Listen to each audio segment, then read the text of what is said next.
ثم الرضا عن أبي بكر وعن عمر وعن علي وعن عثمان ذي الكرم.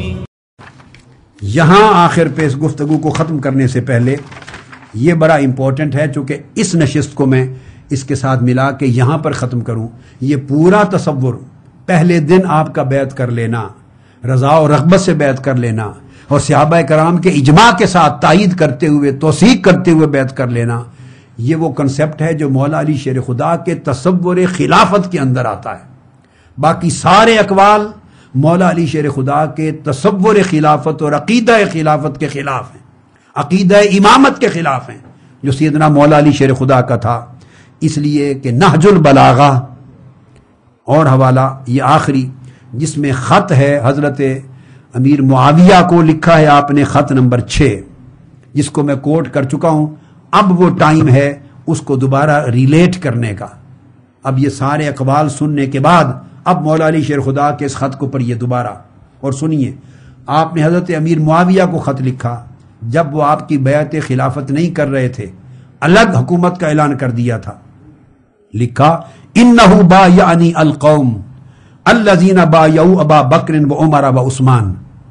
انہی تمام صحابہ نے اور قوم نے میری بیعت کی خلافت کی ہے جنہوں نے ابو بکر، عمر اور عثمان رضی اللہ تعالی عنہم کی بیعت کی تھی.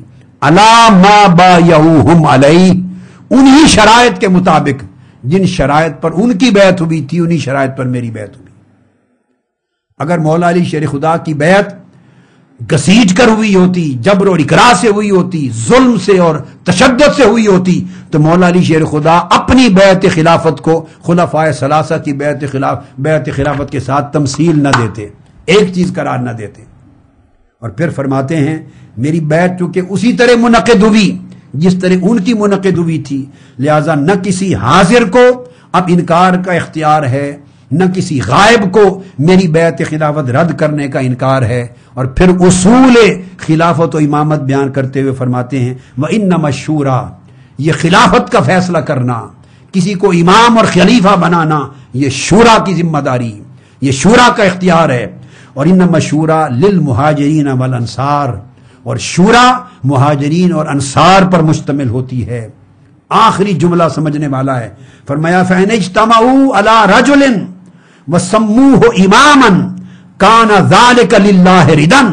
اگر مہاجرین اور انصار صحابہ کی شورا، صحابہ کرام کی بار سب مل کر کسی ایک شخص پر متفق ہو جائیں اور اسے امام کا ٹائٹل دے دیں، سموہ امامن، یہ کہہ دیں کہ یہ ہمارا خلیفہ و امام ہے، مولا علی شیر خدا کہتے ہیں وہی من جانب اللہ بھی خلیفہ اور امام ہوتا ہے.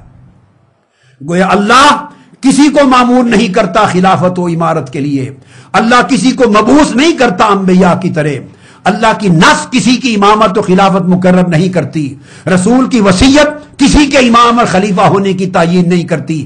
یہ امر منصوص نہیں ہے، یہ امر شورائی ہے. صحابہ کرام کی شورا مہاجرین و انصار جس پر متفق ہو کر خلیفہ اور امام کہہ دے، لفظ امام ہے، وہی امام ہوتا ہے. تو اس کا مطلب ہے وہ تصور امامت جو ہمارے اہل سنت کے ہاں ہے، وہی عقیدہ امامت مولا علی شیر خدا کا تھا. مولا علی شیر خدا اگر امام کو منصوص سمجھتے تو اس امام کا تقرر شورا سے ناجائز قرار دیتے، کہتے کہ امام تو اللہ کا مقرر کردہ ہوتا ہے نبی کی طرح، امام تو رسول کی وصیت سے مقرر ہوتا ہے. شورا کون ہوتی ہے کسی کو امام بنانے والی؟ مہاجرین و انصار. صحابہ کون ہوتے ہیں کسی کو امام مقرر کرنے والے؟ اس کو رد کر دیتے. خط لکھ رہے ہیں مولا علی شیر خدا اب جبر و اکراہ کے دور میں نہیں، معاذ اللہ استغفر اللہ، وہ جو دور جس کو جبر اور ظلم کا دور کہا جاتا ہے وہ تو وصال فرما چکے. مولا علی شیر خدا خلیفہ ہیں، حکومت ان کی ہے، سلطنت ہے، تخت خلافت پر بیٹھے ہیں اور مدینہ میں بیٹھ کے خط لکھ رہے ہیں. اب کس کا ڈر؟ اب کون سا دفع شر؟ اب کون سی مصلحت؟ اب کون سی گھبراہٹ معاذ اللہ؟ اب کون سا تقیہ؟ اب تو کوئی ماحول نہ تقیہ کا، نہ مصلحت کا، نہ دفع شر کا، نہ حکمت کا، نہ خوف و ہراس کا. اب تو خلیفۃ المسلمین ہیں، تخت پر بیٹھے ہیں اپنی سلطنت میں، اور خط لکھ کر حضرت معاویہ کو حقیقت خلافت سمجھا رہے ہیں، حقیقت امامت بتا رہے ہیں.